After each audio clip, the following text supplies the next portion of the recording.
It's time for bookkeeping, beer, and BS. I want to say this the right way, because if I say it, so what I was going to say is this is going to take like the utmost honesty or integrity, but then I'm like doubting your honesty and integrity. But how it with this like self-disturbing of an answer as you can come up with. I like this. Yeah, self-disturbing. I don't know if that's a word or not, but I just came up with it. Why would somebody not do this? Like, what if somebody were to cancel it? Why would they have canceled it? What was the thing that wasn't working? Or like, is there anybody that this isn't a good fit for? Who shouldn't use it? Yeah, no, and actually that is the perfect question. I'm not exactly sure if that was a real word, but they're almost close to 10:30. So we're going to roll with it. So who this isn't for? Platta Dictionary. Someone who I'm sure. Someone who doesn't know their pricing based on a production rate. So there's 3 different ways we can estimate, but it's based on the company's pricing. So we can do an exact price, we can do hourly pricing, or we can do a high-low price range. So fall cleanup, let's just say based on gross lot square footage for home or lawn care, you probably don't want to do an exact price, but you can do a high-low price range to cover yourself and the consumer. But if you are going out right now, and I like to call it guesstimating, it's something Dylan and I coined from last week that was on, it's guesstimating. So there's 3 ways of estimating. So when you first get into business, you go out and you base your pricing on everybody else's price, the market price. You go out, I'm going to look at this home and like, well, that's a $35 lawn mowing, that's going to charge. Obviously not the right thing to do. We wisen up and we look at it. Now we guesstimate. We look at the yard and say, how long is it going to take to mow, blow, and edge that lawn?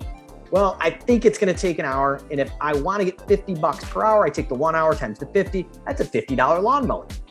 But we're kind of guesstimating. We really don't know. It's just eyeballing on our experience. So if you're basing your prices on your market or you're guesstimating, this may not be a good fit for you because this is going to be based on a standardized pricing in the background based on production, hours, or a high-low price range. So what I recommend— When you say production, do you mean like we measure production rates for our window cleaners and our home cleaners, like how many dollars of revenue do they produce per hour? But different thing. Yep, that's more of a target. We really price based on square footage or some like standard measurement. Is that what you're getting at? Yeah, so square footage, linear feet, number of small, medium, and large shrubs, number of windows, inside, outside, or just exterior, whatever that looks like. You could have small, medium, and large windows. Long as you could define a variable and how much you're charging per unit and a minimum price. So like I'm not stopping to do a home for window cleaning for less than $150. Well, maybe that covers 15 or 20 windows. And then we charge per window thereafter based on the variable.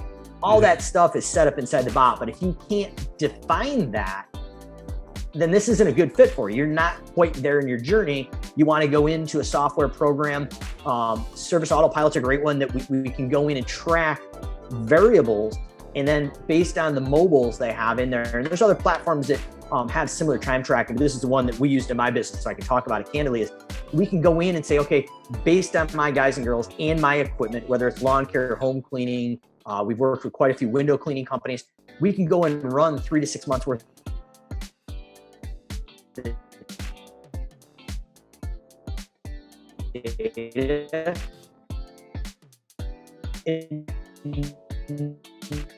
not emotionally tell you how long it takes in the charging or standardize it based on production rate estimate. We lost you pretty hard there, like right when you were diving into that point. Okay. You hit us with like the last 10 seconds of that?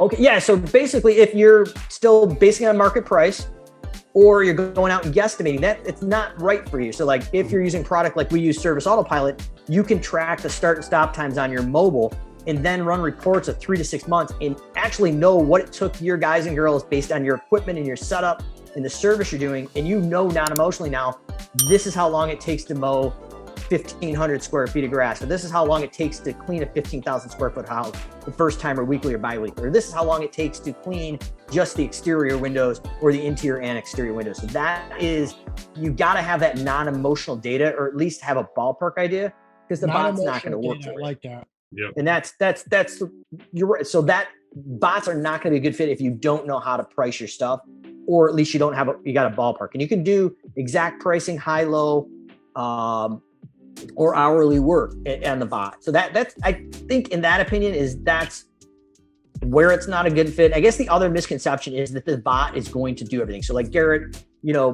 pulling $400,000, or this other lady doing 110,000 it was in the first 2 weeks.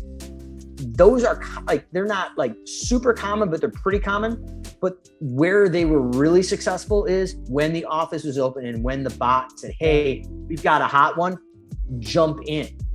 Because you're obviously going to close more sales if a live person in there is having a conversation. You just, like Kevin in my office jumps in. If you're on the Simple Growth site from 8 to 5, he's copping in. He's like, hey, it's Kevin from Simple Growth. I'm a real person. How can I help you? What problem are you looking to solve? And we close a lot more sales that way, but you're still getting them off the street, off, on their mobile, whatever, in the middle of the night too. But if you're thinking like, it's completely set it and forget it, and you're going to have these like amazing results that a lot of people do, the people that are being most successful are also including a human element when they're qualified, they hit a certain threshold. You still have to work. Right. But unlike Home Advisor or some of these others, Thumbtack, whatever it is, there's 15 other people that are bidding against you and this and that.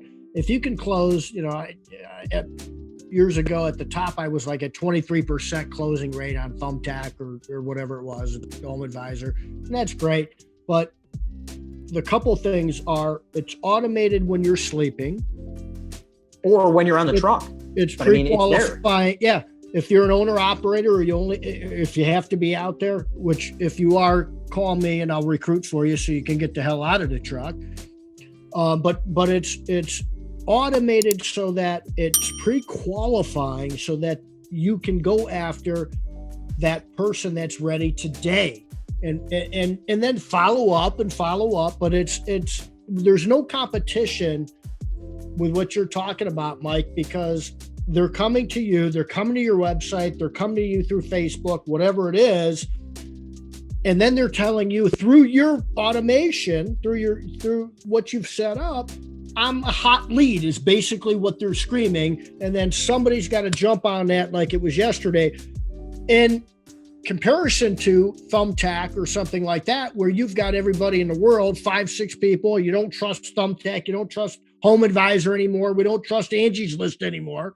It's just you going after them, catching them and saying, hey, 10 of you went away. We'll drip that a little bit over here, but 3 of you are hot. And that there's no competition with it in that regard too. So to me, that's a big thing. Right.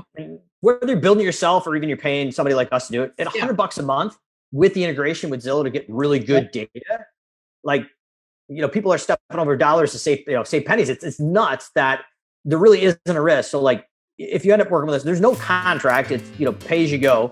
But like once you start seeing those results, I mean, to me, it's the no-brainer. Hey, what's up, business nerd? Thank you so much for tuning in. I hope you learned a heck of a lot watching that episode. Do me a favor, subscribe right down here. And if you really like what you saw, you got more goods right here. Check out this one or check out this one and do this. Go subscribe. Appreciate you. Work smarter, work harder, go earn yourself some pride. Catch you on the next one.